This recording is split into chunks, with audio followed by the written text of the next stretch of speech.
Amis des circuits logiques, bonjour. Vous êtes de plus en plus nombreux à me donner des suggestions de sujets pour mes vidéos, et je vous en remercie, sachant que ma liste commence à devenir assez importante et je traite ça un petit peu dans l'ordre et en fonction de mes affinités, du temps, etc.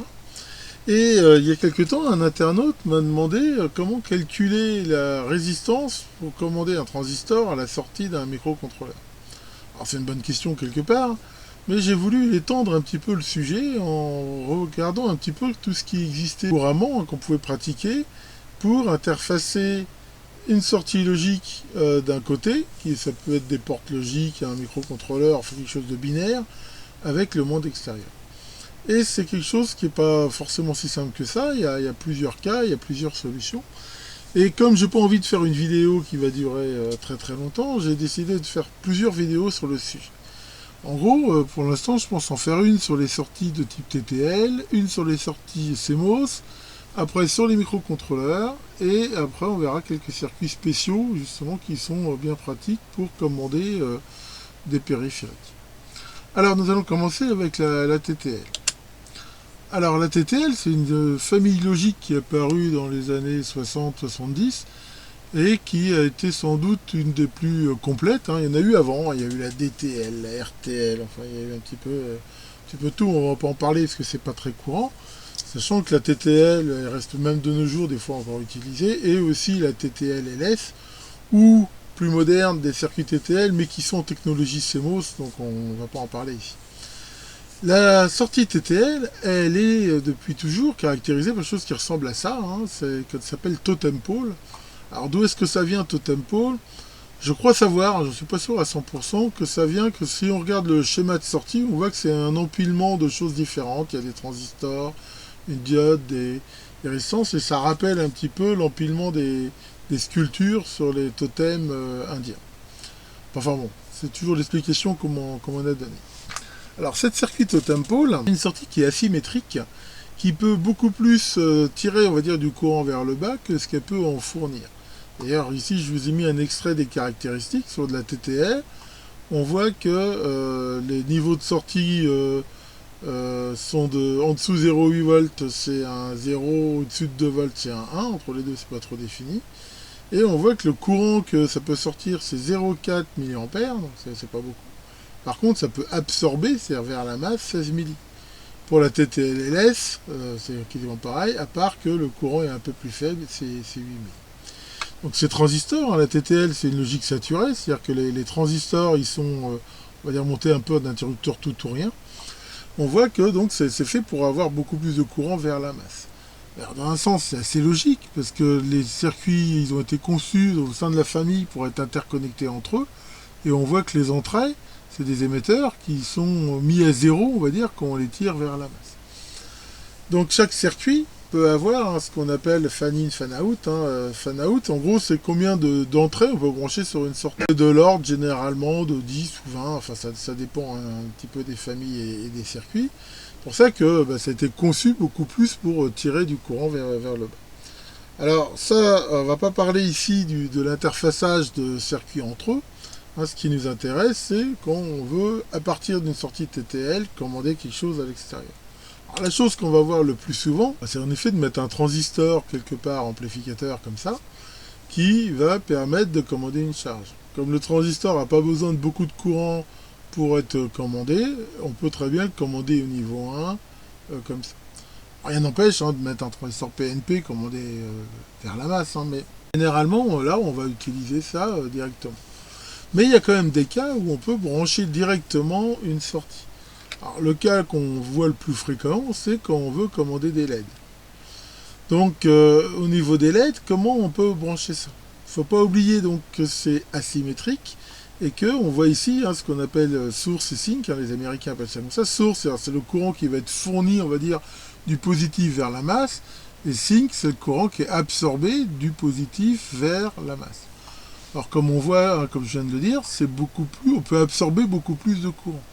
Donc une bonne façon de commander une LED, c'est de la brancher ici en mettant la LED au plus 5 volts et de la commander via le transistor Q3 ici vers la masse. Donc ça marche très très bien. Ça a un petit inconvénient, enfin je sais pas si c'est un inconvénient, mais ça marche que la LED sera allumée quand le niveau logique à la sortie sera 0. Si on veut commander sur un niveau 1, soit on revient au montage d'avant en mettant un transistor. Ce qu'il faut éviter de faire, c'est, même si des fois je l'ai vu, c'est de mettre la LED justement entre la masse et la sortie. La résistance qui est ici et le transistor, ça marche pas terrible, c'est pas vraiment fait pour ça. On voit que ça peut sortir 0,8 mA, hein, c'est pas du tout assez pour commander une LED. Donc ça, c'est pas une bonne façon. Une façon de faire, hein, qu'on peut faire, soit avec avec n'importe quel transistor, qu'on peut évidemment utiliser ici, c'est ce système-là, qui consiste en fait à court-circuiter la LED. C'est-à-dire qu'au niveau 1, on voit que la résistance ici se met en parallèle, on va dire, avec la sortie pour commander la LED, et qu'au niveau 0, ça court-circuite carrément la LED. Alors ça, on peut le faire, hein, je l'ai souvent utilisé. C'est pas, on va dire, politiquement correct au niveau de l'énergie, parce que c'est un circuit qui consomme plus de courant quand la LED est éteinte que quand elle est allumée. Parce qu'on voit en effet que quand elle est éteinte, c'est-à-dire qu'en fait elle est complètement court-circuitée, c'est-à-dire que la tension ici elle est encore même plus basse que quand la LED est allumée, donc ça fait passer plus que de courant dans la résistance. Mais enfin on peut faire comme ça, hein. Il y a même un décodeur 7 segments, ce qu'il y a dans un des tiroirs Tektronix, c'est G503 je crois. Je crois que c'est fait comme ça.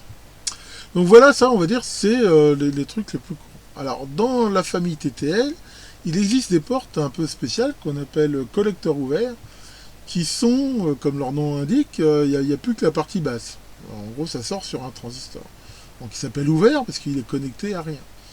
Donc ce transistor, quand il va être saturé, c'est-à-dire quand la sortie au niveau logique 0, il va être fermé. Et ici, on peut aussi commander n'importe quelle charge par rapport au plus. Ça permet éventuellement de faire quelque chose qu'on appelle le hook câblé. C'est des choses qu'on utilisait parfois, qui consiste, comme j'ai mis ici là, une autre porte, de connecter plusieurs portes ensemble avec une résistance de ce qu'on appelle de pull-up, hein, de tirage vers le plus 5 volts. Et on appelle ça un hook, parce qu'il suffit qu'une des sorties soit à 0 pour que toutes les sorties soient à 0.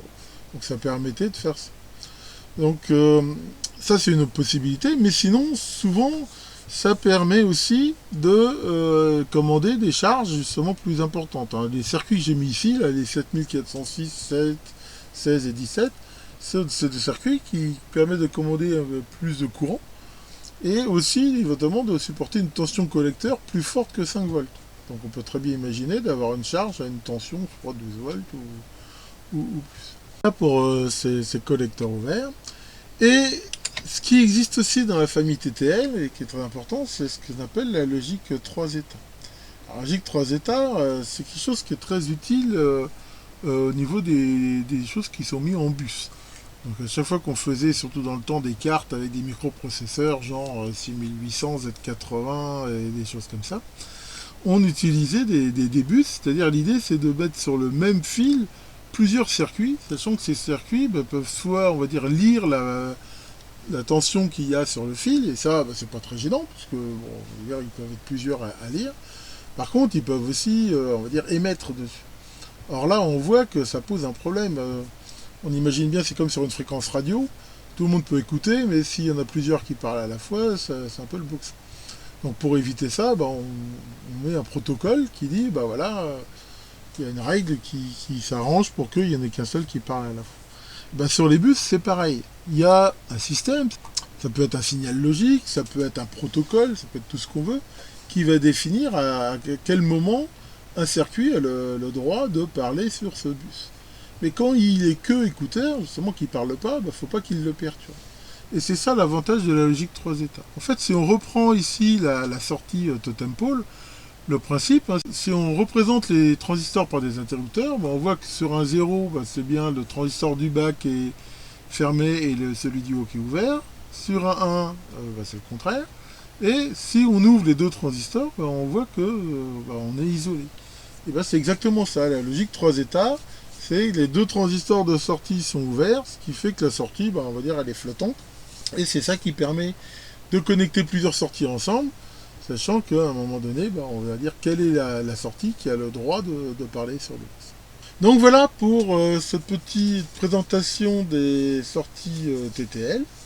Donc dans une prochaine vidéo, on parlera des CMOS, hein, qui sont un petit peu différents. Donc merci beaucoup de votre attention et à bientôt pour de nouvelles vidéos.